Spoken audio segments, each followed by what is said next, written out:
आर्थिक फसवणूक आणि 3 कोटींच्या बेकायदेशीर सावकारी प्रकरणात खोटी माहिती देऊन न्यायालयाची दिशाभूल करण्याचा प्रयत्न करणाऱ्या मुख्य आरोपीच्या पत्नीचा अटकपूर्व जामीन मुंबई उच्च न्यायालयाच्या औरंगाबाद खंडपीठाने फेटाळला आहे।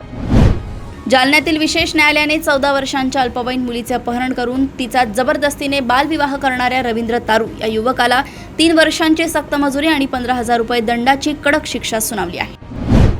धारूर तालुक्यातील पहाडी दहिफळ येथे मुलीच्या प्रकरणातील मध्यस्थीच्या जुन्या वादातून शरद धनवे या मजुराची चौघांनी बेदम मारहाण करून हत्या केल्याचे उघड झाले असून पोलिसांनी गुन्हा दाखल केला आहे।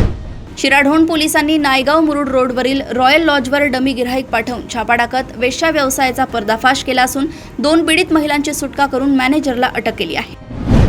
लातूर शहरातील प्रमुख चौकांमध्ये रूट लॉक करून पर्यायी मार्ग दिल्याने वाहतूक कोंडी काही अंशी सुटली असली तरी अनधिकृत ऑटो थांबे आणि फेरीवाल्यांमुळे शिस्तीला अडथळा निर्माण होत आहे।